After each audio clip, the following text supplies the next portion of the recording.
Na sua opinião, Michael Jackson está vivo ou desencarnado? Este é o segundo episódio da série Enxergando o Mundo através da leitura de campo vibracional. Antes de eu revelar o que a leitura trouxe sobre o Michael Jackson, que eu sei que você está muito interessado para saber, eu vou te contar como essas informações chegaram até a mim. Como de costume, eu estava tomando banho e entrei em um estado semi-meditativo. Eu gosto de fazer isso, pois em combinação com o elemento água e a temperatura do chuveiro que está ligado ao elemento fogo, eu potencializo a energia do meu campo, promovendo uma limpeza muito mais profunda, em nível psíquico, emocional, energético e físico. Enquanto eu estava fazendo esse movimento, eu percebi uma presença de um ser espiritual se aproximando. Ao chegar até meu campo, eu sintonizei com a energia dele e identifiquei que era uma frequência de autovibração. Quando então ele compartilhou comigo um anexo mental por meio da telepatia. Ao receber esse anexo, eu fiquei impactado e em êxtase, ao mesmo tempo que percebi que aquilo se tratava de algo muito mais profundo a respeito de Michael Jackson. Junto ao anexo veio a recomendação desse ser espiritual, para que eu pudesse abrir esse anexo juntamente com a leitura de campo observativa. E foi exatamente o que eu fiz. E agora eu vou te revelar o conteúdo deste anexo. Como se trata de uma figura pública como Michael Jackson,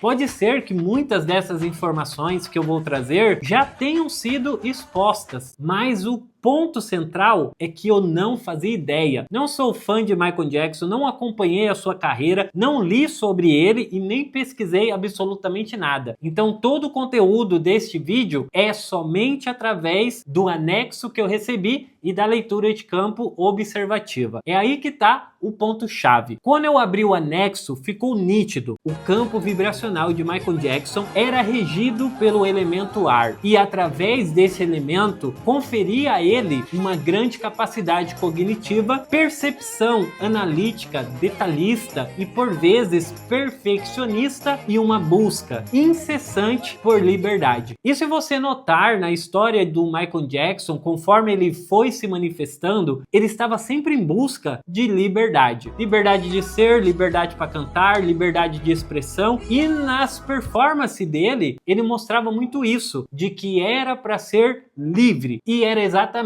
impulsionado pelo elemento ar. Outra propriedade desse elemento que conferia ao seu campo era a expansão mental. Michael Jackson carregava uma sabedoria e um entendimento que transcendia a compreensão humana. Ele, através de projeções mentais, acessava muitas frequências, onde que por vezes canalizava melodias, letras musicais. Michael Jackson, por ser impulsionado pelo elemento ar, também buscava estar sempre em movimento. É por isso que a gente percebe que ele estava sempre inovando, nunca ficava na mesma sintonia ou da mesma expressão. E aí que tá um ponto que eu achei curioso. Depois que eu abri o anexo e fui fazer a leitura e já estava com todas as informações, eu fui dar uma pesquisada para ver como que aquelas informações estavam ressoando com a manifestação real de Michael Jackson. E para minha surpresa, tudo fez muito sentido, pois se conectou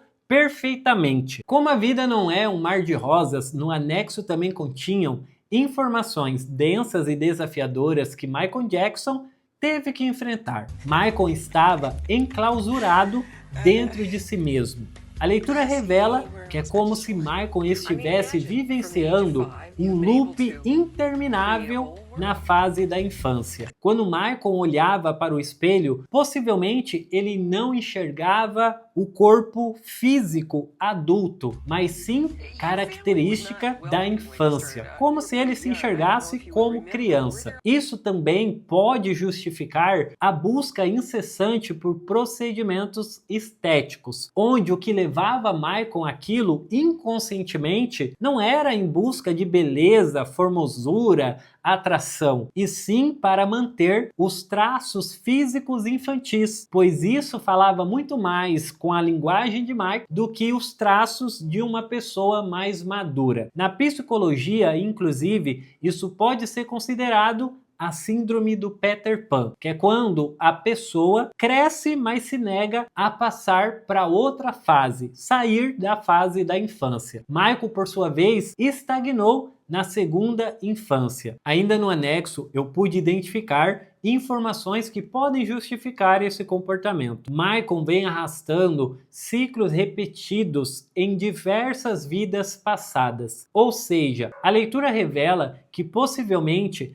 Michael já vivenciou diferentes vidas e experiências no planeta Terra, onde ele ficou estagnado no mesmo processo, a segunda infância. E nesta vida atual, ele traz esses traços de somatizações. Michael, por sua vez, teve também uma certa pressão social, familiar, fosse forçado a crescer. E isso desencadeou um medo muito profundo, gerando então a retomada para si, ou seja, se esconder das responsabilidades que estavam se apresentando. Toda essa pressão gerou uma percepção distorcida, tanto da sua própria imagem quanto do mundo. Michael, por vezes, se escondia dentro do seu próprio mundo particular, a imaginação, criando uma ilusão, muito gerando através da percepção da criança. Nesse anexo estava indicando que Michael possuía um grande magnetismo de atração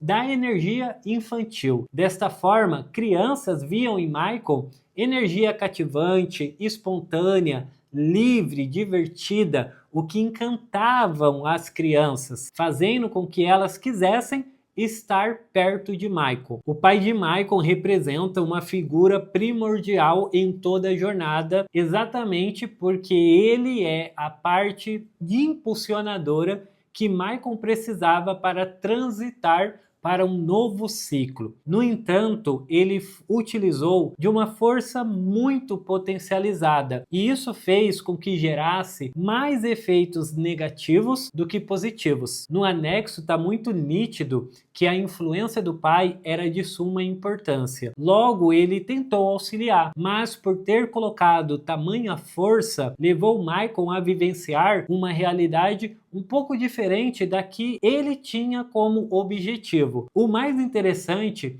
é que no campo do Michael, a relação dele com o pai não está negativa. Logo, Michael enxergou de forma positiva que tudo aquilo que o pai fez em relação a ele foi uma forma de impulsionar para o próprio crescimento, o que pode significar que o próprio Michael já liberou esse excesso de energia, angústias, medos, ódio, raiva ou qualquer tipo de aspectos que possam ter construído ao longo da relação. Um outro ponto interessante é que no campo do Michael havia um código de violação. Esse código de violação normalmente é gerado no campo de pessoas que já passaram em algum momento da sua existência, seja em vidas passadas ou até na vida atual, por violação em algum aspecto, principalmente sexual. Então gera nesse ponto uma assinatura energética inconfundível. Ela tanto vai estar vibrando no campo de quem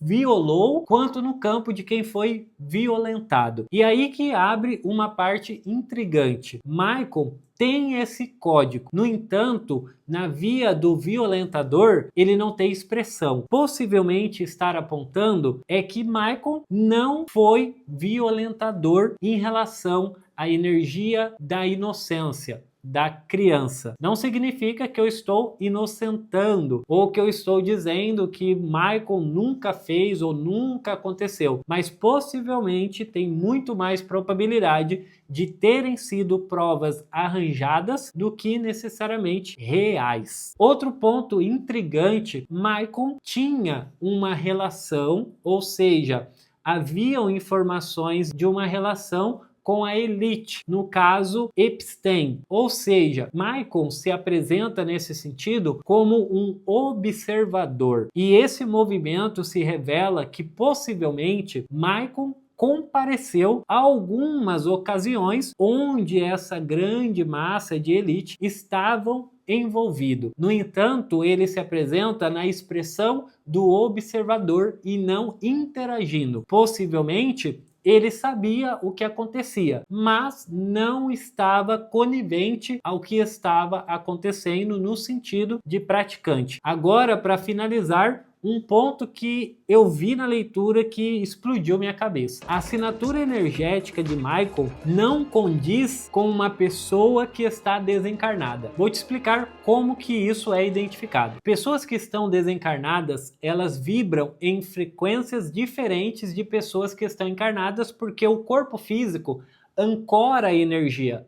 Logo, a vibração ela muda completamente. Então, quando eu faço uma leitura observativa e mapeio o fio que conecta o campo vibracional dela, dá para ter alguns códigos de identificação. No caso do Michael, esse código representa que ele não está desencarnado. O anexo não me mostrou nenhuma evidência que ele está vivo. No entanto, mostrou probabilidades, e existem duas possibilidades. Primeiro, que Michael não morreu, ainda continua no mesmo corpo de Michael, ou fez alguma coisa possivelmente simulando a própria morte, ou a outra possibilidade, ele já ter encarnado novamente e está ancorado em um corpo físico. E por que essa resposta eu não tenho? Porque o anexo me trouxe muitos códigos que não deu para decodificar. E principalmente essa informação, ela estava encoberta por diferentes camadas. Ou seja, Michael, se estiver encarnado em outro corpo, ele buscou se proteger, não ser encontrado, exatamente por conta de demandas de vidas passadas e dessa, inclusive, não chegar até ele de forma descontrolada ou até imprevisível. Desta forma, fica o ponto de dúvida. Me comenta aqui, você acha que Michael está vivo ou ele está desencarnado?